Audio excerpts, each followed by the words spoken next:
Today is August the 26th, 2024, and it is Black Breastfeeding Week, which is part of World Breastfeeding Month.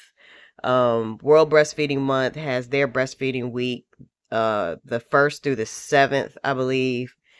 And I wanted to use this as an opportunity to talk about the problems with corporate medical care and nonprofit healthcare organizations. I searched exhaustively for the full image of this particular painting, which is of a wet nurse, but I could not find it. And I could be thinking of a different painting, but I'm pretty sure that it's this one because it is the image that drew me into learning about Black Breastfeeding Week when I discovered that it existed in 2017 or 2018. It was probably 2017. And the full image also has a woman in the bed behind this wet nurse, who the implication is that she could not feed her own child, and so it's the requirement of the wet nurse to do so. And the nature of breastfeeding, you see that her child lying on the floor. But I also want to make the point that in the absence of the full painting, this infant could also be her child. And the message would be that she's feeding this child while her own child has to sit unfed. But the little boy is perfectly healthy, and they're both of the babies are perfectly healthy, and well fed. Um, the nature of breastfeeding is that the breasts are um fully emptied, and then they will produce more milk. And as long as the breasts are emptied and there is no suckling, the breast will continue to produce milk, even if the source of extraction of the milk is not an infant, like if breast pumps. So you think about milk, cow's milk, and how cows cannot produce milk until they have their first calf, and then after that they hook them up to the milkers, and they become milk cows. The reason that I'm bringing this up is because Kamala Harris has a huge aspect of her campaign around reproductive health for women, which is really focused more on abortion than anything else. But what women need in terms of reproductive health and their capacity to have full control of their bodies is really more about um, sex, birthing, and even breastfeeding. I've been an advocate for breastfeeding since I was pregnant with Deja. And when I started working with new mothers, there was always pushbacks from them around breastfeeding. And a big part of that is that they were already being conditioned in the hospital to not breastfeed and to formula feed. Instead, they're always given lots of formula to take home with them, and they start them on formula at the request of the mothers, or the agreement really of the mothers, while in the nursery. And they sort of give this messaging that it's more convenient to be able to bottle feed formula, and that it's just as healthy, so on and so forth. But you have to keep in mind that if the breasts are not stimulated and emptied, that will signal the body to no longer produce milk. But manufactured formula does not have the immunological properties of breast milk, and that would be why wet nursing existed, because there were women who were raising infants as their own who could not produce milk because they were not biological women. And if you consider what level of immunization a slave would have, given the kinds of adaptive conditions they would have to live in, how useful having those kids that were living in the house and not subjected to the same kinds of exposures would have, because they could get both. So breastfeeding between a mother and her child is a beautiful experience, and I enjoyed it tremendously. I breastfed Deja until she self-weaned at 2 years old.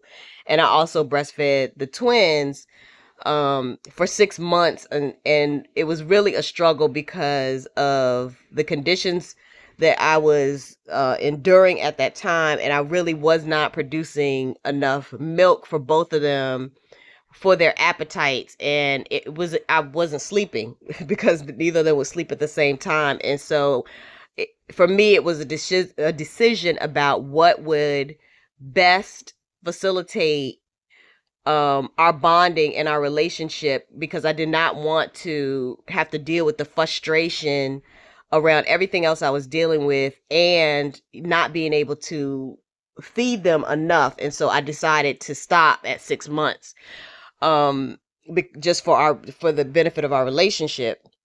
And this is also how I evaluated whether or not to press new mothers with their breastfeeding challenges, because the relationship between her and her babies were more important. But many of the mothers that I would speak to, another huge part of their decision not to breastfeed is around the sexualization of the female body, especially breast. And in their mindset, they really did not believe that's what breasts were for. And there was a connotation or connection um to their breasts that they had cultivated in their minds that caused them to believe nursing their children was perverse in some way. So when you talk about reproductive health and justice for the female body, it's really all of these things that must be addressed and factored in order for women to feel like they do have control over their own body. It's not just the conversation between a physician and their patient. It's a much bigger conversation. And you can understand why Kamala Harris is not the best advocate for this need in our community.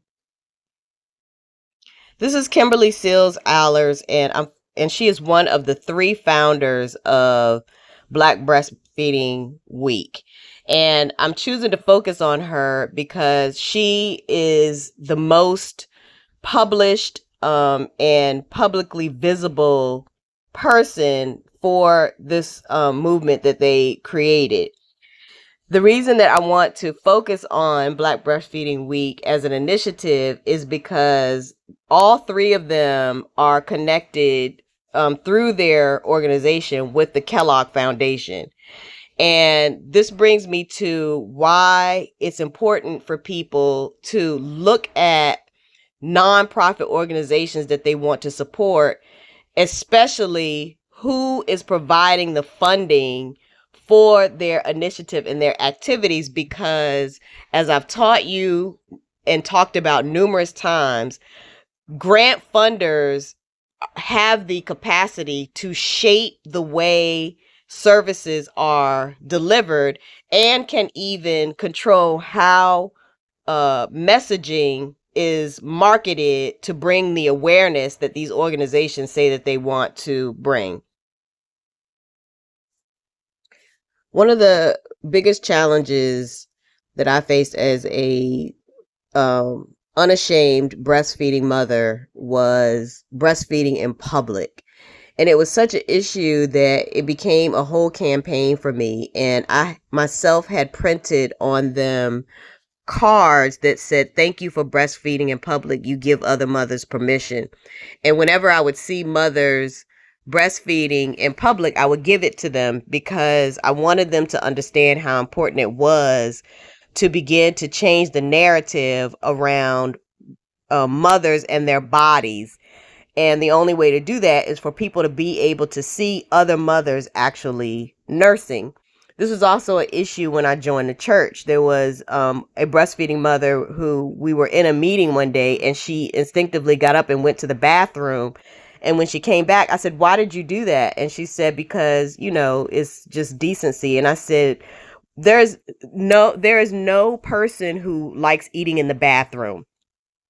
And your baby has just as much right to be able to eat at the table as any other person. You shouldn't have to go into a bathroom or in a bathroom stall to feed your baby. And these are the kinds of things that would need to be changed socially in order for us to begin to ensure that our babies have the best possible start that they can, given the other conditions that we have to fight against in order to protect them and to protect ourselves. For a woman to cover herself and her baby while nursing in public should be enough. With that in mind, I want you to consider what kind of woman would still consider it indecent for a woman to breastfeed in public at all. Women aren't encouraged to cover themselves for any reason. It seems these days. So I really want you to consider this, and then also consider as far back as the 1800s. If you're going to bring awareness around something, the first thing is that there's an assumption that people are not aware. The second is that you have to make evident what it is that is going on, that is a problem, what people can do to correct it, and what should be happening instead.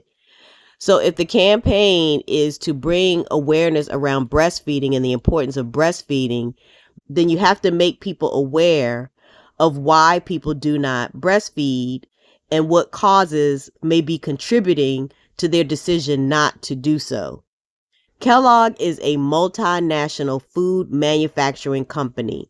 To have an awareness campaign around breastfeeding being funded by Kellogg is like having a pesticide company funding an awareness campaign around air quality. They manufacture food. They manufacture it. They don't grow it or farm it. They manufacture food, which is similar to the purpose and function of infant formulas and infant baby foods.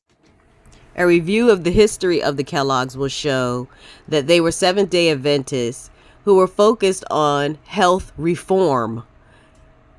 And it is also clear that this process of developing manufactured food involved invalid soldiers who they cared for in facilities that, instead of calling them sanatoriums, which are places for those who are deemed mentally incapacitated or insane, to sanitarium, so that people would view their facilities as resort-like and want to be there.